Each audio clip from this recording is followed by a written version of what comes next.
தமிழர்களுக்கு வணக்கம். ஊடகவியலாளர் திரு வளவனோட நினைச்சிருக்கோம். வணக்கம் வளவன். வணக்கம். மூடநம்பிக்கை பேச்சாளர் மகாவிஷ்ணு ஏர்போர்ட்ல வச்சு கைது செய்யப்பட்டிருக்கார். சைதாப்பேட்டை காவல் நிலையத்தில், அதாவது சைதாப்பேட்டைக்கு உட்பட்ட சில இடத்துல வச்சு அவருக்கு விசாரணை நடந்துட்டு இருக்கு அப்படிங்கிறாங்க. அவர் மேல வழக்கு பதியப்பட்டிருக்கு அப்படிங்கிறாங்க. என்ன நடந்துகிட்டு இருக்கு? எப்படி இவர் பிடிச்சாரு? இவர் எப்படி இந்த ஸ்கூலுக்குள்ள வந்தாரு? என்ன நடக்குது? மகாவிஷ்ணு, பரம்பொருள் மகாவிஷ்ணு, மதுரை மகாவா இருந்து மகாவிஷ்ணுவை அவதாரம் எடுத்த மூடநம்பிக்கை பேச்சாளர், மூடநம்பிக்கையும் பேசக்கூடியவர் நீங்க வச்சுக்கலாம்னு வச்சுக்கோங்களேன். அவர் பல விதத்துல உருட்டிக்கிட்டு இருக்காரு, பல அவதாரங்கள். அதாவது கல்கியினுடைய கடைசி அவதாரமா, கல்கிய மகாவிஷ்ணுவுக்கு கடைசி அவதாரம்னா அந்த கல்கி ஆக போற மகாவிஷ்ணு வாங்குறதெல்லாம் அவருடைய ஆதரவாளர்கள் இன்னைக்கு ஏர்போர்ட்ல ஒரு 15 பேர் கண்ணீர் மல்க ஹோன் அழுத காட்சியெல்லாம் நம்ம பார்த்தோம். எங்க சூழ்ந்தாங்க, சூடுற அளவுக்கு அங்கே ஆள் இல்லைங்கிறது வேற. இப்போ இந்த மகாவிஷ்ணு அப்படிங்கிறவர் ஆக்சுவலாக நம்ம என்ன நினச்சிட்டு இருந்தோம், ஒரு நாள் 2 நாளைக்கு முன்னாடி பேசி அந்த வீடியோ இப்போ வைரலாக இருக்குன்னு நினச்சோம்.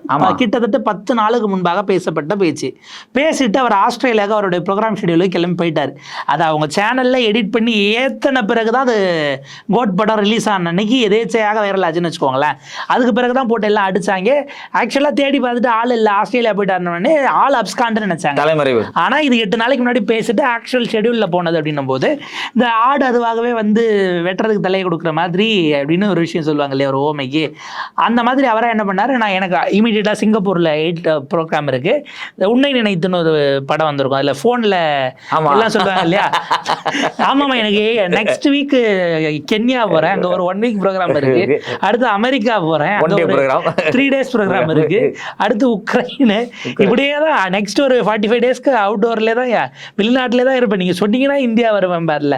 இந்த மாதிரி அவர் வெவ்வேறு நாடுகளில் கிளை வரப்பி அப்படி போய் இப்படி போய் அங்கே வரேன் இப்படி வரேன்லாம் அவருக்கு ப்ரோக்ராம் இருந்ததுன்னு அதை அவர் வீடியோவில் சொல்கிறாரு. முற்பிறவி பயன்களை இல்லை முற்பிறவி கர்மங்களை தீர்க்கறதுக்காக பல நாடுகளுக்கு போகிறாரு. அவர் என்ன மந்திரம் சொல்லி ஆஸ்திரேலியா போனார் அப்படிங்கிறது நமக்கு தெரியல. அவர் ஏன் ஃப்ளைட்டில் போனார்னே தெரியல. அவர் தான் மந்திரம் சொன்னாலே சிங்கப்பூருக்கு பறந்துடலாம், ஆஸ்திரேலியாவுக்கு பறந்துடலாமே. அதை தாண்டி அவர் போயிருக்காருன்னு வச்சுக்கோங்களேன். அந்த மந்திரத்தை தான் பின்னால் வந்தவர்கள் அழிச்சிட்டாங்களே, இல்லைன்னா போயிருந்திருப்பாரு. இவ்வளோ செலவு பிரிட்டிஷ்காரர் அழிக்காம இருந்திருந்தா அதனால ஃப்ளைட்டில் போக வேண்டிய நெருக்கடி. இன்னைக்கு இவ்வளவு செலவு, அந்த செலவெல்லாம் இருந்திருந்தா என்னவோ அந்த பணத்தை வச்சு பண்ணிருக்கலாம்னு வைக்கலாம். அது ஒரு உரம் வைப்போம். இவர் அங்கிருந்து கிளம்பி நான் எனக்கு இந்தியன் லீகல் சிஸ்டம் மேலே நம்பி இருக்கு, நான் வரேன்ட்டு தலைவர் 110க்கு நான் வரேன், பிரஸ்ஸை சந்திக்கிறேன், என்னுடைய விளக்கங்களை சொல்றேன்னு அவர் சொன்னாலும் சொன்னாரு. அவருடைய ஆதரவாளர்கள் தமிழ்நாடு முழுக்க இருந்து ஒரு 25 பேர் வந்துட்டாங்க. தமிழ்நாடு முழுக்க இருந்து எல்லாம் நைட்டில் விடிய ட்ராவல் பண்ணி வீடியோவை பார்த்து, விருகம்பாக்கத்தில் இருந்து ஒருத்தர், அம்பத்தூரில் இருந்து ஒருத்தர், செங்கல்பட்டில் இருந்து ஒருத்தர், இப்படி தமிழ்நாடு முழுக்க இருந்து ஒரு 25 பேர் வந்து அவர் ஐ சப்போர்ட் மகாவிஷ்ணு ஒருத்தர் போர்டை வச்சுட்டு காலையிலேருந்து நின்றுட்டு இருந்தாப்புல. ஏன்னா அடையாளம் தெரியாமல் வேற யாரையா நம்ம குருஜிக்கு நம்மளை தெரியுமான்னு அப்படின்னுட்டு நின்றுட்டு இருந்தாங்க. இவங்க ஒரு 25 பேர் ஒரு பக்கம் நின்றுட்டு எப்போ ஃப்ளைட் வரும்னு பார்த்துட்டு இருந்தாங்க.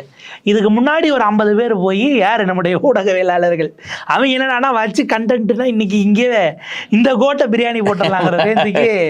ஏன்னா உங்களுக்கு ஏர்போர்ட் உள்ள அப்படின்னும் போது யூடியூப் ஆஃபீஸாக அலோவ் பண்ண மாட்டாங்க, ட்ரெடிஷனல் மீடியா தான். பிரிண்ட்டும் இது சேட்டலைட் ஹாட் நியூஸ் அப்படின்னும் போது போய் எல்லாம் முன்னாடியே போட்டு கிட்டத்தட்ட 11-11:30க்கெலாம் அங்கே போய் எல்லாம் செட் பண்ணிவிட்டு அந்த வழியை ஜூம் பண்ணி வச்சுட்டு எல்லாம் ரெடியாக இருக்காங்க. வந்தால் ஃப்ளைட் இறங்கினதான் ஆன் பண்ணி விட்டுறலாங்கிற ரேஞ்சுக்கு எல்லாம் போய் போட ஆரம்பிச்சிட்டாங்க. ஸோ இப்படியானது உள்ளே நடக்கும்போது இது ஒரு பார்த்தா இவங்கள விட கூடுதலாக போலீஸ் ஆல்ரெடி உள்ளே போயிட்டாங்க. ஒரு பெட்டாலியன் ஒரு டீம் உள்ளே போயிடுச்சு. ஐ திங்க் சைதாப்பேட்டையினுடைய உதவி ஆணையர் தான், அவர் தலைமையில் தான் ஒரு டீம் போனதாக சொல்கிறாங்க. போய் ஆல்ரெடி அங்கே ஏர்போர்ட் அத்தாரிட்டிகிட்ட அவங்க ஆஃபீஸர்ஸ்ட்டை பேசிட்டு அங்கேருந்து இறங்கினதும் லேண்ட் ஆனதும் நாங்கள் அவரை கூப்பிட்டுட்டு போயிடுறோம், நாங்கள் விசாரித்து ஃபர்தராக மூவ் பண்ணிக்கிறோன்னுட்டு போயிட்டாங்க.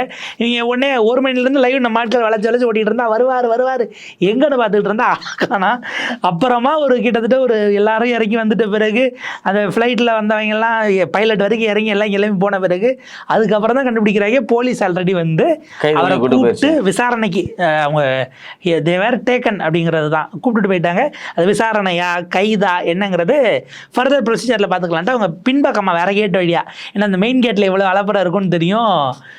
ப்ரெஸ் மீட்டில் பேசினா அது தேவையில்லாத ஒரு மைலேஜ் ஆகும் அப்படிங்கிற மாதிரியான விஷயங்களை யோசிச்சு அங்கேருந்தே கைது பண்ணி பிக்கப் பண்ணிட்டாங்க சைதாப்பேட்டில் போலீஸ் டீம்லேருந்து.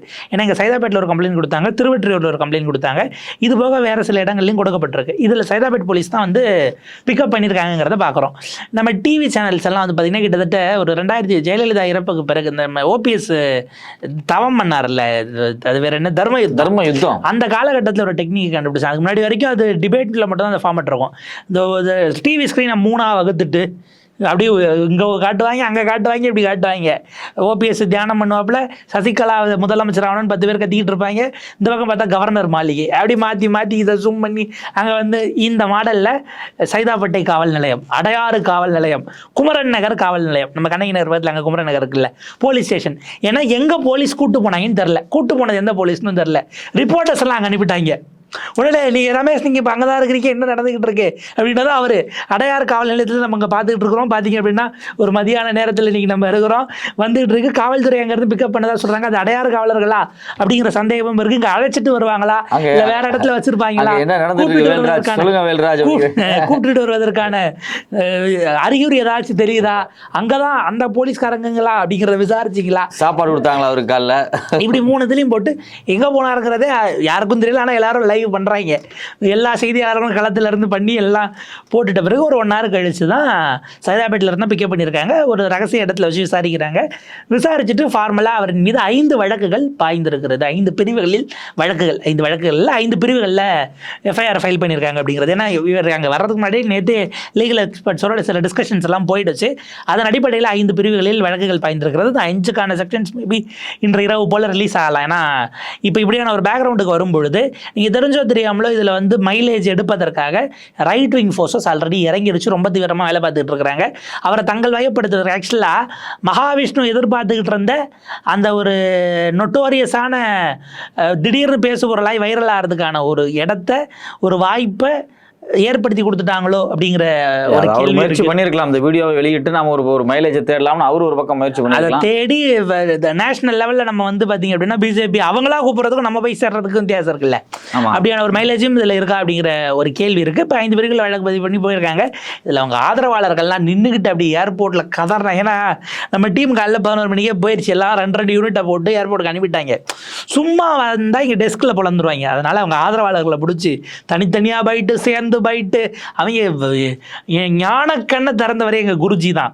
எங்கள் குருஜி இன்னைக்கு நீங்கள் எப்படி சனிக்கிழமை அரெஸ்ட் பண்ணலாம், சனி ஞாயிறு கோர்ட் இருக்காது, அவர் உயிருக்கு ஏதாவது ஆச்சுன்னா யார் பொறுப்பு, அவருடைய இதெல்லாம் உங்களுக்கு புரியணும் அப்படின்னா நீங்கள் வந்து இன்னும் உங்கள் கண்ணை திறக்கணும்னா நீங்கள் குருஜியை ஃபாலோ பண்ணணும். குருஜிக்கு ஏதோ கர்மவனம் இருந்திருக்கு, கைதாயிட்டாரு. கர்மவனி தானே போன பிறவியில் செஞ்ச பிரச்சனைனால தான் இந்த பிறகு ஒரு கைதாயிருக்காரு. அதுக்கு வக்கீல் வைக்காம இருக்கிறது, அதுக்குன்னு வக்கீல் வைக்காம இருக்கணுங்கிறீங்களா? மந்திரத்தை சொன்னாலே மறைஞ்சு போயிடுவாரு, எதுக்கு வக்கீல்னு கேட்குறேன். அது மந்திரத்தை சொன்னா அவர் மறைய போறாரு, மந்திரத்தை சொன்னா அவர் விடுதலை ஆக போறாரு, மந்திரத்தை சொன்னா இங்கிருந்து துபாய்க்கு போயிடுவாரு, சிங்கப்பூருக்கு போயிடுவாரு. அவரால் ஸ்டேஷன் விட்டு வெளியே வர முடியாது. இந்நேரம் மந்திரத்தை சொல்லி எங்காவது போயிருப்பாரு. சும்மா போலீஸ் ஏமாத்துறாங்கன்னு நினைக்கிறேன் நான். ஆனா ஒண்ணு இதுல என்னன்னா, குருஜிக்கு வந்து நம்ம சிவசங்கர் பாபாவுக்கு வந்த கூட்டம் கூட வரலங்கிறதா நம்ம கவனிக்க வேண்டிய ஒரு விஷயமா இருக்கு. அது பள்ளிக்கூடம் எல்லாம் கட்டிட்டாரு, இவர் இப்பதான் ஸ்கூல் கட்ட ஆரம்பிச்சிருக்காரு. ஆரம்பிச்ச வேகத்துல தான் கரஸ்பாண்டன்ட்டை தூக்கிட்டு வந்துட்டாங்கிற மாதிரி வந்திருக்கு. இப்போ இதுல என்னன்னா, அது கேசஸா போனா எந்த அளவுக்கு நிற்குங்கிறதெல்லாம் வேற டிபேட். ஏன்னா இது ரிமாண்ட் பண்றதுக்குரிய கேஸ் தானே. இல்ல வழக்கோட முகாந்திரம் என்னவா இருக்குன்னு உங்களால சொல்ல முடியுமா? இல்ல பொது வெளியில ஒருவரை மாற்றுத்திறனாளி ஒருவரை மாற்றுத்திறனாளிகள் வன்கொடுமை தடுப்பு சட்டத்தில் இருந்தால் செக்ஷன்ஸ் மேக்ஸிமம் எடுத்திருக்கலாம். நீங்க வந்து இதுல இன்னொன்று என்னன்னா, இதுல மொத்த விஷயத்துலையும் என்ன விசாரிச்சிருப்பாங்கன்னா, நீ எப்படி ஸ்கூலுக்குள்ள வந்த, ஏன்னா டீச்சர்ஸ் ஒரு கதை சொல்றாங்க, ஹெட் மாஸ்டர் ஒரு கதை சொல்றாங்க, எஸ்எம்சி ஸ்கூல் மேனேஜ்மெண்ட் கமிட்டி ஒரு கதை சொல்லுது, சிஇஓ கேட்டால் அவர் ஒரு கதை சொல்றாரு. இது போக எல்லாரும் ஒவ்வொரு கதை சொல்றாங்க, எதுவுமே இல்லை ஒரு இடத்துல கோயின்சைட் ஆகல. நீங்க முதல்ல எப்படி உள்ள வந்தங்கிறத நீயே சொல்லிடு என்று அவரிடம் முதல்ல அதை தான் எனக்கு தெரியும் அரசு தரப்பிலிருந்து கேட்டிருப்பதற்கான வாய்ப்பு இருக்கிறது. இவரை உள்ள கூப்பிட்டு வந்தது யார் அப்படிங்கிறத அதை அறிஞ்சுக்கிறதுக்கு தான் முதல்ல அமைச்சர் தரப்புல இருந்து அவரை பிடிச்சி இந்த கதையை முதல்ல கேளுங்க அப்படின்னு தான் சொல்லியிருப்பாங்களோங்கிற மாதிரி இருக்கு. ஏன்னா நீங்கள் அரசு பள்ளியில், ஏன்னா இந்திய அரசமைப்பு சட்டம் பிரிவு 28 சொல்லுது, பொது பள்ளிகள், அதாவது அரசால் முழுமையாக நிதி கொடுக்கப்பட்டு நடத்தப்படுகிற பொது பள்ளிகளில் மத ரீதியிலான பிரசங்கத்திற்கு தடையை ஏற்கனவே இந்திய அரசமைப்பு சட்டத்தினுடைய ஷரத்து 28 கொடுக்குது. ஆனால் நிர்வாகிகளாக நிர்வகித்தவர்கள் மேலே தான் அது பயணம். நீங்கள் வெறுமனே பேச வந்த அல்லது பேசியவரின் மீது போடுவீங்களா அப்படிங்கிற கேள்வி இருக்குது. அப்போ கண்டினியூஸாக அதை ஆர்கனைஸ் பண்ணக்கூடிய பொறுப்பில் இருந்தவங்க இந்த ட்ராப்புக்குள்ளே அவங்க எல்லாரும் மாட்டுவாங்க. நீங்கள் அதுக்கு இன்சார்ஜாக, ஏன்னா ஒரே நாளில் 2 ஸ்கூலில் நடந்திருக்கு. எஸ்எம்சியை ரெகுலேட் பண்ணுறதுக்கான பவர் இல்லாமல் இருக்குது. டிஎம்கே வந்த பிறகு எஸ்எம்சிஸ்க்கான அதிகாரத்தை கொஞ்சம் கூடுதலாகவே இது பண்ணி கொடுத்தாங்க. ஆனால் அதில் ஃபேக்கல்ட்டிஸ்க்கு, பிரின்சிபல்ஸ்க்கோ அல்லது ஹெச்எம்ஸ்க்கோ மற்ற ஸ்டாஃப்ஸ்க்கோ ரோல் கிடையாது. எஸ்எம்சிக்கு வந்து அது தனியாக ஒரு ஸ்டாச்சுட்டரி பாடி ரேஞ்சுக்கு அவங்களும் உள்ளே இயங்குறாங்க. அவங்க ப்ரெசன்ஸ் அப்படிங்கிறது கூட்டிகிட்டு இருக்கு. எஸ்எம்சியோட தலைவர் என்ன சொல்கிறாங்கன்னா, அலுமினின்னு ஒரு 4 பேர் இருந்தாங்க, அதில் ஒரு ஆள் தான் கூப்பிட்டுட்டு இருந்தாங்க, எங்களுக்குமே இது தெரியாதுங்கிறாங்க. அப்போ எஸ்எம்சிக்குள்ளேயே யாருக்கு என்ன பவர்னு தெரியாமல் எல்லாரும் ஒரு பவர் சென்டர்ஸாக இருக்காங்களா, இப்படியான கேள்விகள்லாம் இருக்கும் பொழுது நீங்கள் ஒன்று இதில் மேக்ஸிமம் மாற்றுத்திறனாளிகள் மீது இது ஹியூமிலியேட் பண்ணது அப்படிங்கிற வழக்குகளுக்குள்ளே தான் போட்டிருக்க முடியும் ஆச்சுங்களா. இது போக அவர் அதாவது ஃபேக் ப்ராடக்ட்ஸை விற்றது இந்த மாதிரியான கேசஸ் ஒரு வேளை எடுத்து அவர் ஆன்லைனில் சைபர் ஸ்பேஸில் இதை பண்ணியிருக்காரு, இல்லை இந்த மாதிரி இழிவுபடுத்தி ஏற்றினது அப்படின்னா இதில் இன்னொரு பாயிண்ட் எங்கே வரும்னா, தனிநபர் டாக்டர் சங்கர் அவர்கள் ஆசிரியர் டீச்சர் டாக்டர் சங்கர் தமிழ் ஆசிரியர் இருக்கார் இல்லையா, அதுவுமே அவங்க 2 பேருக்குள்ளான அந்த விஷயத்தை இது பிரைவேட் அஃபென்ஸாக தான் பார்க்க முடியும். ஒட்டுமொத்தமாக மாற்றுத்திறனாளிகள் சமூகத்தின் மீதே அவர் போட்டார் அப்படிங்கிற கிரவுண்ட் வந்து லீகலாக நிற்காது. நீங்கள் அதை அந்த இன்டென்ஷனோட ஒட்டுமொத்த வந்து சமூகத்தையும் இழிவுபடுத்தணும்னு அவர் பேசினார் அப்படிங்கிறதுல நீங்கள் அதை உங்களோட இன்டர்பிரிட்டேஷன் ஆகத்தான் அது இருக்கும்னு வாதாடனா அந்த கிரவுண்டில் நிற்கிறது கஷ்டம். ஆக்சுவலாக நமக்கு இருக்கக்கூடிய கேள்வி என்னென்னா, மேஜிஸ்ட்ரேட்டை பொறுத்து ரிமாண்ட் நடப்பதே கொஞ்சம் சந்தேகம்தான். இவங்க ஆக்சுவலாக கூப்பிட்டு விசாரிச்சுட்டு சில விஷயங்களை டீட்டெயில்ஸ் எடுத்துகிட்டு ரிலீஸ் பண்ணுறது தான் போலீஸ்க்கு சரியானதாக இருக்கும். ஏன்னா அவங்க 24 ஹவர்ஸ்க்குள்ளே மேஜிஸ்ட்ரேட்கிட்ட காட்டி ரிமாண்ட் பண்ணி ஆகணும், இல்லைனா அது பின்னாடி பிரச்சனையாகும். மேஜிஸ்ட்ரேட் ஒருவேளை சட்டத்துறை முருகனை செகண்ட் டைம் ரிமாண்ட் பண்ணும்போது அவர் மேஜிஸ்ட்ரேட்டே பண்ண மாட்டேனார் இல்லையா, அந்த மாதிரியான ஸ்பேஸ் கொடுக்குறதுக்கு. ஏன்னா இது முதல்ல கைதுக்கான வழக்கு கிடையாது, இது எதுவுமே அந்த அளவுக்கு கைது பண்ணியே ஆகணுங்கிற இது இல்லை. நீங்கள் அதிகபட்சம் 7 வருஷத்துக்கு கீழே இருக்கக்கூடிய வழக்குகள் எல்லாம் நீங்கள் கைதுங்கிறதே அவசியம் இல்லை. இந்த மாதிரியான வழக்குகள்லனே எக்ஸிஸ்டிங் நார்ம்ஸ் வந்து உச்சநீதிமன்றம் சைட்லேருந்து இருக்குது. பட் அதை தாண்டி பொலிட்டிக்கலாக சமூக வலைதளங்களில் கட்சியை ஆதரித்து கொண்டிருந்தவர்கள் உட்பட ஒரு பெரிய லெவலுக்கு நீங்கள் வந்து ஐடியாலஜிலேருந்து விலகி போகிறீங்க அப்படிங்கிற விமர்சனம் திமுகவுக்கு வந்ததன் காரணமாக அதுக்கு ஒரு பேட்ச் ஒர்க்காக இதை செய்திருக்கிறார்கள் அப்படின்னு தான் நம்ம பார்க்கணும். ஏன்னா ப்ரெஸ் மீட் சந்திச்சிருந்தால் அது வேறு மாதிரி ரசாபாசமாகி போயிருந்திருக்கும். ஜென்ரலாக பள்ளிக்கூடத்துக்குள்ள இது மாதிரி மூட நம்பிக்கைகளை பிரச்சாரம் பண்றது ஒட்டுமொத்தமாக தடுக்கப்படணும்னு பள்ளிக்கல்வித்துறை நினைக்கலாம் இல்லையா. இது ஒரு முக்கியமான அதாவது இது வந்து ஒரு முக்கியமான பாயிண்டா எடுத்து இதுக்கப்புறம் இப்படி நடக்கூடாதுங்கிற ஒரு இஷ்யூவா எடுத்துருக்கலாம், கன்சிடர் பண்ணலாம். ஆப்வியஸாக எடுத்ததுக்கப்புறம் நீங்கள் கைட்லைன்ஸை ஃப்ரேம் பண்ணலாம். இதில் இன்னும் ஒரு மெயின் பிரச்சனை எங்கே வருது அப்படின்னா, அடுத்த வாரம் தான் டிசைட் பண்ண போகிறாங்க. மகாவிஷ்ணு கொடுத்த 1 லட்சம் ரூபாயை பள்ளி பயன்படுத்தி கொள்வதா இல்லை திரும்ப அவர்கிட்டே கொடுப்பதா அப்படிங்கிறத முடிவு பண்ண போகிறாங்க. முடிவு பண்ணி பள்ளிக்கல்வித்துறை தரப்போகுதுன்னு சொன்னாங்க. இது மாதிரியான மூடநம்பிக்கை பிரச்சாரம் பண்ணக்கூடியவங்க ஆன்மீகவாதிங்கிற பேரில், அதே மாதிரி பார்த்தீங்கன்னா மோட்டிவேஷன் ஸ்பீக்கருங்கிற பேரில் தான் உள்ளே வர்றாங்க. இப்போ அந்த மோட்டிவேஷன் ஸ்பீக்கர்னா யார், அவங்களோட அளவீடுகள் என்ன, அவங்க என்ன பேசணும், எதை பற்றி பேசணும் அப்படிங்கிறதுக்கான ஒரு சர்டன் லிமிட்ஸை வந்து உருவாக்கி தான் ஆகணும். இப்போ இவரை மோட்டிவேஷன் பண்ணுறதுக்கு கூப்பிட்டதை காட்டிலும் அவர் பள்ளியினுடைய வளர்ச்சிக்கு நான் 1 லட்ச ரூபாய் நிதி கொடுக்குறேன்னது கூடுதல் வெயிட்டேஜ் ஆகிருக்கும். நீங்கள் எஸ்எம்சி நினச்சா யாரை வேணாலும் இப்போ பள்ளிகள் முழுக்க சிசிடிவி கேமரா இன்ஸ்டால் பண்ணணும், நமக்கு ஓவரால் நார்ம்ஸோ ஆர்டரோ கிடையாது. ஆனால் அங்கே இருக்கக்கூடிய லேப்டாப்ஸ் திருடு போகுது, ஏதாவது பிரச்சனைகள் வருதுங்கிறதுக்காக சிசிடிவி இன்ஸ்டால் பண்ணுறதுக்கு அங்கே இருக்க ஸ்கூல் மேனேஜ்மெண்ட் கமிட்டியை பல ஊர்களில் பார்த்து பண்ணுறாங்க.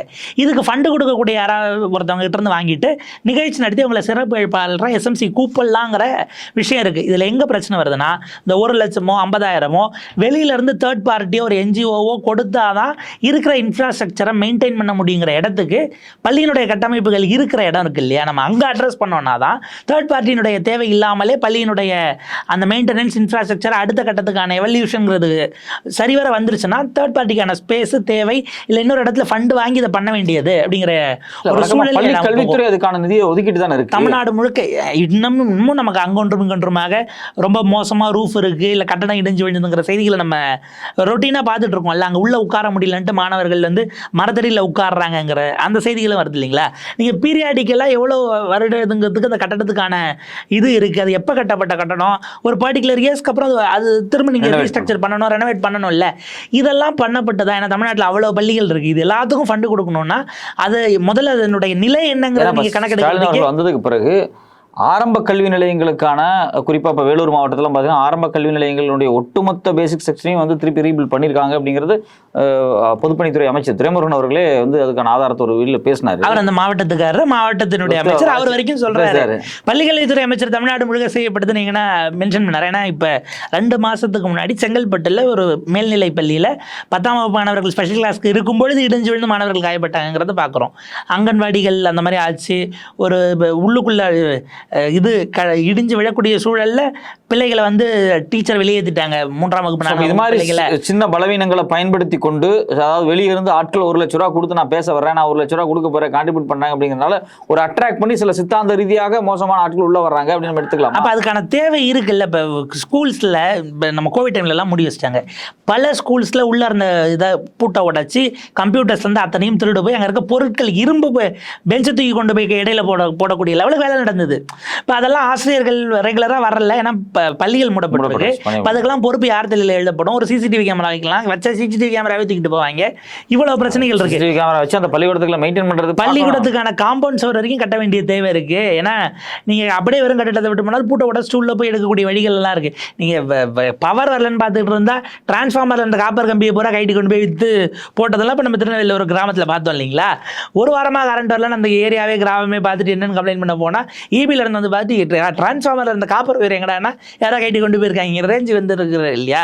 அப்போ இதெல்லாம் அசோக் நகர் பள்ளியை பார்க்கும்போது ரொம்ப நல்ல இன்ஃப்ராஸ்ட்ரக்சர்லாம் பயங்கரமாக இருக்க மாதிரி இருந்துச்சு. ஆனால் அப்படிப்பட்ட நல்ல இன்ஃப்ராஸ்ட்ரக்சர் இருந்து ஒரு சிட்டிக்குள்ளே இருக்க ஸ்கூலுக்குள்ளேயே இது மாதிரி ஆட்கள் காசு கொடுத்து நாங்கள் வர்றோம், நாங்கள் 1 லட்ச ரூபா கான்ட்ரிபியூட் பண்ணுறோம் அப்படிங்கும்போது இது ஒரு அரசுக்கு ஒரு கூடுதல் நிதியாக இருக்குது அப்படிங்கிறத மையமாக வச்சு இது மாதிரி ஆட்கள் வர்றாங்க அப்படின்னு நம்ம பார்க்கலாம். அதே என்னன்னா அரசுக்குரிய எக்ஸிஸ்டிங் இதை தாண்டி ஆசிரியர்கள் சில விஷயங்களை செய்யணும்னு நினைக்கிறாங்க. இப்போ உதாரணத்துக்கு அது ஒரு மாடல் ஸ்கூலாக இருக்குன்னு வச்சுக்கோங்க. இப்போ தமிழ்நாடு முழுக்க மாவட்டத்துக்கு ஒரு மாடல் ஸ்கூல் தான் இருக்குது, தலைநகரங்கள் இல்லை கிடைக்கிற இடத்துல ஒன்று போட்டிருக்காங்க. இப்போ ஒரு பர்டிகுலர் செக்ஷனுக்கு தான் ப்ரொஜெக்டர் அப்படிங்கிற இது அலோகேட் பண்ணியிருப்பாங்க. ஆனால் 10ஆம் வகுப்பு அங்கே 5 கிளாஸ் இருக்கும், 12ஆம் வகுப்பு அப்படிங்கிறதுலாம் இருக்கும்போது இதை யூட்டிலைஸ் பண்ணுறதுக்கு ஒரு எக்ஸ்டர்னல் சப்போர்ட் கிடைச்சா பெட்டராக இருக்கும். ஏன்னா அதை ரொட்டேட் பண்ண முடியாது, மாணவர்களுடைய எண்ணிக்கை கூட வகுப்புகள் கூட. நீங்கள் ஒரே இடத்துல இறுதி வச்சு ஒரு ப்ரொஜெக்டர்னா அதனுடைய சைஸ், அதனுடைய ஸ்க்ரீன், இந்த விஷயங்கள் எல்லாம் இருக்குன்னும் போது உங்களுக்கு அதை ரொட்டேட் பண்ணுறதுக்கான வாய்ப்பு இல்லாதன்னும் போது கூடுதலாக ப்ரொஜெக்டர் போடுறதுக்கே ஒரு அந்த மாதிரியான ஸ்க்ரீன்ஸ், போர்ட்ஸ் இதை ப்ரொவைட் பண்ணால் கூட பரவாயில்லன்னு பல அரசு பள்ளியிலிருந்து கேட்டுட்டு இருக்கக்கூடிய ஆட்கள் இருக்கிறாங்க, இன்றைக்கும் ஒர்க் பண்ணக்கூடியவங்க. அப்போ நான் என்னென்னா நம்ம எக்ஸிஸ்டிங்கிறதுக்கு மினிமல் சப்போர்ட்டை கவர்மெண்ட் கொடுத்துருச்சு. ஆனால் இப்போ நம்ம பார்த்தோம் இல்லையா, இந்த வருஷம் 3 லட்சம் மாணவர்கள் புதிதாக சேர்ந்திருக்கிறார்கள் அப்படின்னு சொன்னாங்க. இப்போ இவங்களை அகாமடேட் பண்ணும்போது எல்லாத்தினுடைய விஷயமும் கூட வேண்டிய தேவை ஏற்படுது. அதுக்கு ப்ரப்போர்ஷனேட்டாக இருக்கக்கூடிய எக்யூப்மெண்ட்ஸ் கூட தேவைப்படும், ரொட்டேட் பண்ண முடியாது. அப்போ அதில் ஒரு சப்போர்ட் சிஸ்டம் கிடைச்சா பெட்டர் ஆகுங்கிற இடம் வருது அப்படிங்கிறது தான் நம்ம கவனிக்க வேண்டியிருக்கு. உள்ளுக்குள்ள அந்த தேர்ட் பார்ட்டிக்கான தேவையில்லாத விஷயங்களை அரசை நிவர்த்தி செய்யக்கூடிய வரம் வரும்போது நம்முடையான தேர்ட் பார்ட்டி சொல்ல வர தடுக்க முடியாது. அதை தாண்டி இன்டென்ஷனலாகவே சித்தாந்த ரீதியாக உள்ள வருவதற்கு இருக்கிறவர்கள் பார்த்து கொண்டு தான் இருக்கிறார்கள். நம்ம அதை மறுக்க முடியாது. ஒரு பழைய வீடியோ ஒன்று, அது பழசா இல்லை ரீசெண்ட் தான் பார்க்கணும். மதுரையில் ஒரு கவர்மெண்ட் ஸ்கூலில் மாதம் ஆர்எஸ்எஸ் கூட்ட மாணவர்களை, பள்ளி மாணவர்கள்ட்டே உரையாற்றக்கூடிய வீடியோ ஒன்று இப்போ வைரல் ஆகிட்டு இருக்கு. அதை கிராஸ் செக் பண்ணட்டும். ஏன்னா அவங்க பேசக்கூடியது விவேகானந்தர் கதையை சொல்லி அப்படி இப்படின்னு தான் அதை பேசுகிறாங்க. கிட்டத்தட்ட அது ஒரு நீண்ட வீடியோ தான், அதனுடைய கிளிப்பிங்ஸ் எல்லாம். அது மாணவர்களை சொல்ல அது முதல்ல கதை சொல்கிற மாதிரி சொல்ல ஆரம்பிச்சு சித்தாந்த ரீதியாக அதை நகர்த்துறது, இல்லை அவங்களுக்கு உள்ள சில பழக்கங்களை கொண்டு வரணும்னு அது கொஞ்சம் மத ரீதியாக இதெல்லாம் போகுது அப்படிங்கிறதெல்லாம் வீடியோஸாக வந்துட்டு இருக்கு. இதனோட ஃபேக்ட் செக் அவங்க பண்ணட்டும். ஆர்எஸ்எஸ் சாக்காக்கள் நீங்கள் ப்ரைவேட் இன்ஸ்டிடியூஷன்ஸில் போகிறதையே மறுபரிசீலனை செய்யணும்னு ஒரு பக்கம் பேசிகிட்டு இருக்கும் பொழுது கவர்மெண்ட் ஸ்கூல்ஸை நோக்கி நகர்றாங்க அப்படிங்கிற இதையும் நம்ம பார்க்கணும். இந்த மேலாண்மை குழுக்களுக்குள்ள இருக்கிறவங்களுக்கு முறைப்படுத்துவதற்கு ஆக்சுவலாகவே வேலை தேவைப்படுது. ஏன்னா இப்போ மேலாண்மை குழுல தலைவராக இருக்கிறவங்களுக்கே அவர் யார் மூலயமா வந்தார், யாரோ ஒரு அலுமினி சொன்னாங்கங்கிறாங்க.